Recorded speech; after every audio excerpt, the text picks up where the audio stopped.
Probably understanding human beings. Again, back to that whole idea of, really understanding who you're talking to. I don't know that we spend enough time thinking really hard about what the message is that we're creating, and we spend more time thinking about how we get it out there and how we measure it. Measurement's fine, but you got to spend an equal amount of time in both the art and the science. It's the clutter. There's so many different avenues. There's so many different places to focus your attention and deciding those ratios, to get your message out. It's a difficult one. TV commercials have to quit putting type on the TV commercials that's this big. You can't read it. And it's like, doesn't communicate. But I don't know, I guess you have to figure out how you're gonna get the pie, because the pie is all going to the internet. To create a culture where all media has equivalent strength. In other words, where the power of each form of media is allowed to realize itself. I think saturation. Saturation's an issue and fragmentation's an issue. And again, people are just jaded. I mean, there's so much of it that each generation is just untouchable. We're going around on the outside to try and communicate to people, and the younger they are, the more you need to go around it and not directly to it. Well, there's a couple, like I said before, media fragmentation. It's the choices that we have, and as media planners and buyers, knowing how to target our customers, knowing when they're engaged with the different options that are out there, so we can make wise media recommendations for them. And I also see a challenge of when clients' budgets are cut or when they stay the same, how to get more for them, especially at a time when there are so many vehicles out there. Reaching a customer is starting to cost more because it's so fragmented. Print is dead. That's the big, if I'm a print guy, that's a tough place to be. I think there's a lot of opportunity, and there's, again, being able to reach more highly defined user segments through social media and permission marketing, if you will, offers an awful lot of opportunity to be able to connect with people on a more granular level than typically broadcast media has permitted. We've been saying print is dead for years. I hope that print figures out how to reinvent itself. I think it's I think its clock's ticking though. Radio's the same thing. iTunes is kicking the hell out of traditional radio and advertising, and I'm just not sure what they're going to do about that. The news of their death is greatly premature. I think that every time there's something new comes along, it's like, well, that's the end of this.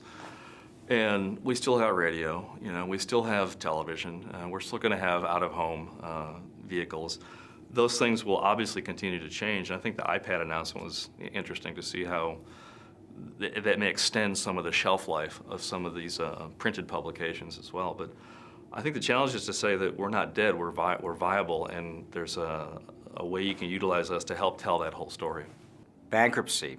They are highly invested in antiquated equipment, which, they've got to do something with. You go to get your newspaper today, you think there's been a mistake. It's like this thin. That's my newspaper. Sunday's newspapers, this much advertising, this much newspaper. These people have to learn that people under 30 don't. If you ever see anybody under 30 reading a newspaper, something's wrong. I mean, they're confused, or they're reading about themselves.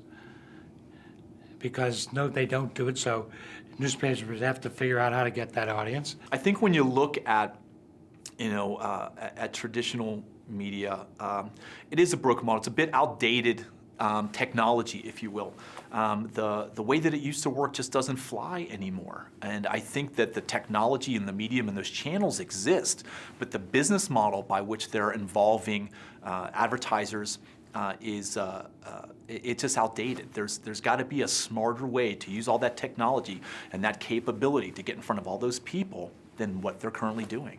Well, the business model, how do you make money doing it? And the more traditional you are, the bigger the question. To me, the biggest challenge for whether it's newspapers, traditional newspapers, whether it's television, but even for some online, how do we pay for quality production, for quality information when the market's so fragmented that there's millions and millions of websites and a page for everyone in the world? I'm not sure I understand where the great content is going to come from in the future when it's divvied up into so many tiny little audiences. If we keep defining media in these little buckets, we're going to hamper ourselves as a discipline. And I'm not just saying this because I'm a digital strategist. It's all going to converge. The pipe that brings it into your house, the FiOS pipe that brings the TV, the internet, and the telephone into your house is basically the same pipe, the same data, that just puts it on different devices that are comfortable to us. There's really no need to do it from a technology point of view. It's for our own comfort. Finding a way to pay for the media, that seems to be it right now, because we work, with the economy sort of lacking back a little bit. I know clients have less money to spend, and that's helped us a little bit with some clients because they can't quite run to New York and they can't quite sometimes do the shoot in LA. If the advertising dollars aren't there, they can't have a great show. If you don't have a great show, you're not going to have the viewers that watch the advertising. Evil cycle. Being able to embrace new media. Evolving to the client's needs. A lot of clients are looking towards some interactive areas to grow their business, and maybe not, rightly so at this point, but keeping a good balance of things, traditional media to help support the foundation of their business, and integrating some of the new media as well. What's effective and what's useless? I think all those people, I think about outdoor and I think of TV especially, is that, hey, it's 2010, everyone. Think about it. I think they have to catch up. I think these people really need to catch up. People aren't following, the change in the movement of eyeballs or listeners or subscribers or whatever the term is fast enough to new media space. I know way too many people that are TV broadcast specialists and just don't understand what that means when you're going to put it in a different environment like a YouTube environment. We need to be able to understand when those converge and be ready for it, because we can't leave it up to the 20-somethings to handle it when the time comes, because they don't have the experience we have when it comes back to communications. The biggest challenge in traditional media is, traditionally I think it was all about spots and dots and making sure that you have a presence. You have to do a lot more than that today. You actually have to have a real role there and an engaging, interactive role with the media that you're purchasing.